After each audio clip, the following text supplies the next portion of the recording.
Hi, today I'm going to explain about the film Godzilla. Spoilers ahead.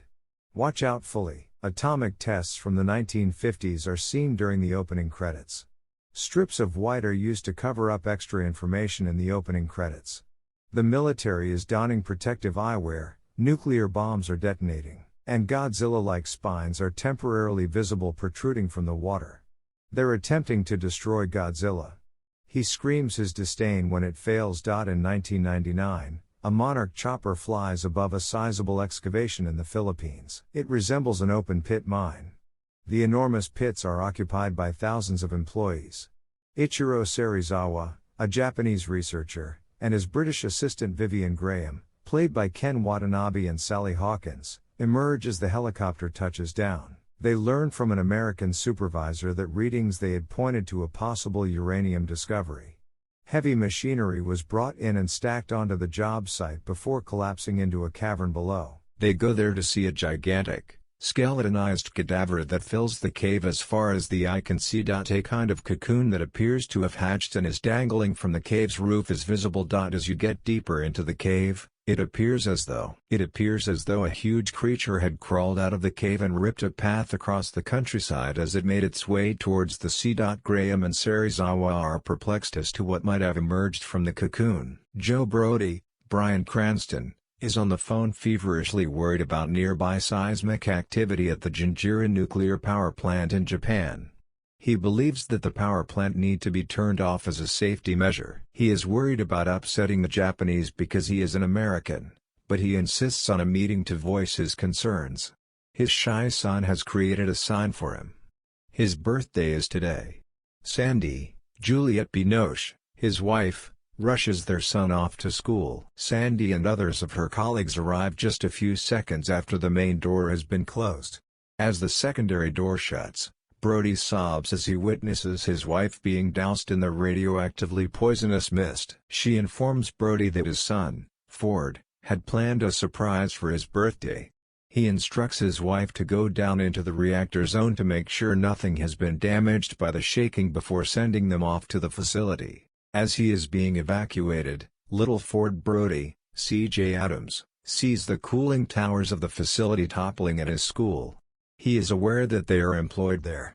While he watches his entire existence come to an end, all of his classmates run outside. At the plant, Brody presents his argument. His authorities believe the activity to be merely aftershocks from the recent Philippine earthquakes.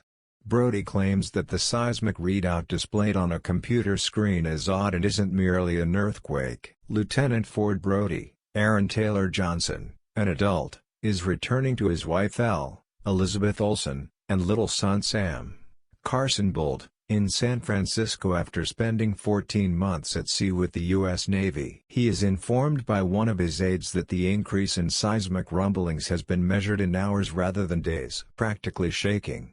She advises him to close the door in order to rescue the city. He holds off sealing the door and sealing their destiny until the very last second. Apprehended for trespassing, Ford heads out to meet his dad. Ford resolves to assist his dad reluctantly. They return to the previous neighborhood, which appears deserted and overrun. A pack of dogs suddenly runs through the scene. How is it possible that in a radioactive wasteland? When Joe examines his Geiger counter, it detects absolutely no radiation.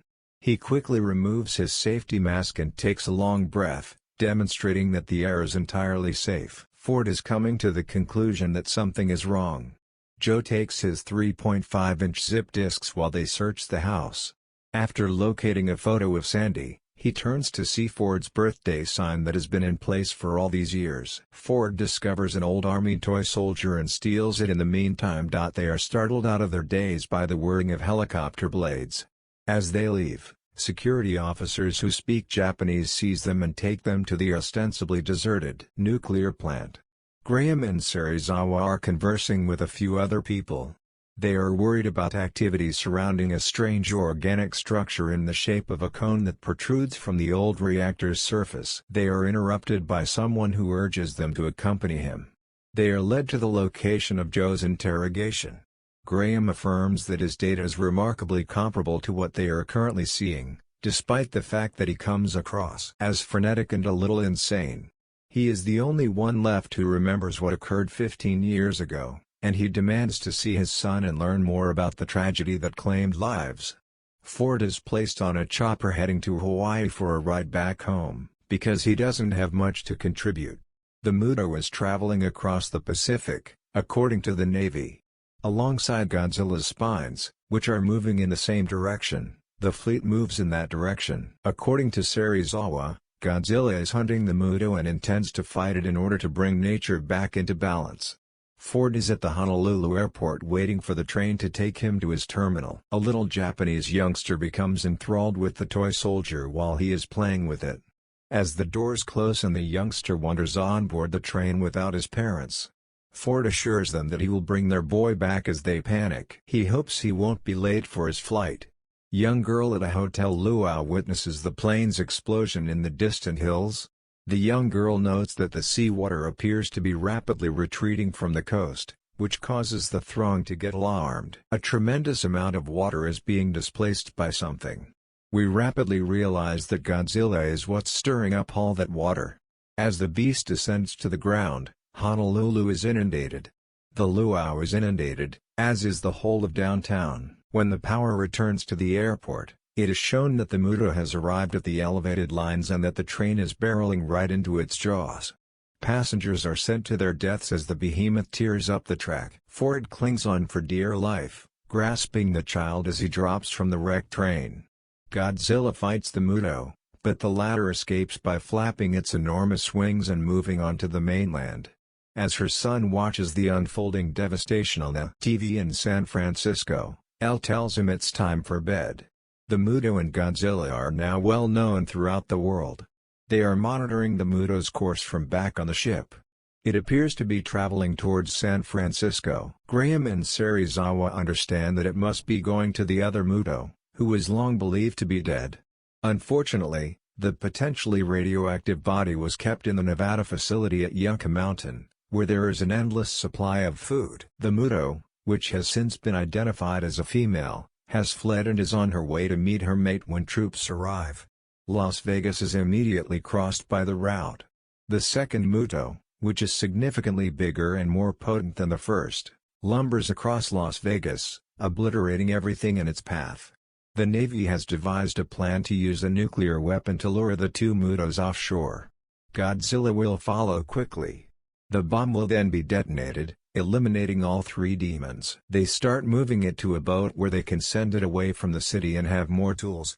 In the metropolis, where the Mutos are viciously jabbing their hooks into Godzilla's enormous torso, the battle between the titans continues. Despite appearing defeated, he keeps fighting. Ford returns to the nest and discovers thousands of eggs, which he realizes pose a greater danger. He lags behind and removes the covers from the tanker truck's spouts, flooding the chamber with petrol. The Mutos appear to be winning Godzilla's battle with them as they are mutilating him, but then the nest bursts, shattering all the eggs and sending the mother screeching back to the nest in fear. This respite is just what Godzilla needs. He regains his momentum and resumes his battle with the Muto in flight. Muto appears to have an advantage due to its better airspeed, but Godzilla's long, spiked tail pushes the machine into a building and kills it. Ford has been affected by the explosion's aftershocks in the meanwhile.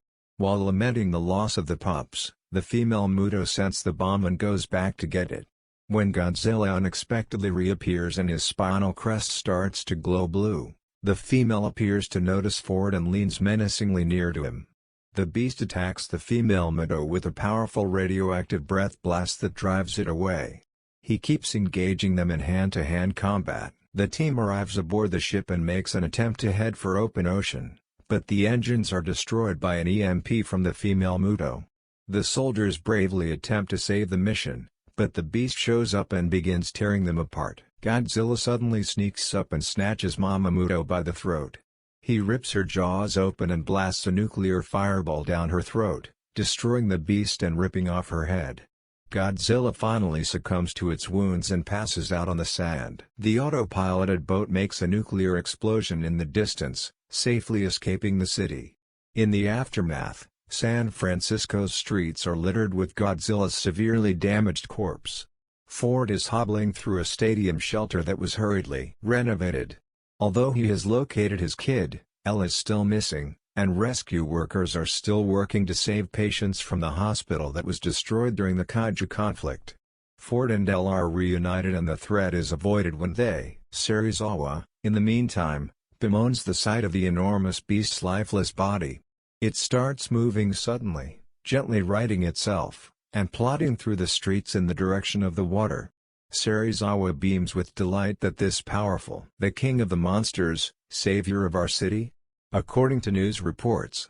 After that, Godzilla returns to the water and swims off into the sea. Thanks for watching this awesome recap. Subscribe for regular movie updates.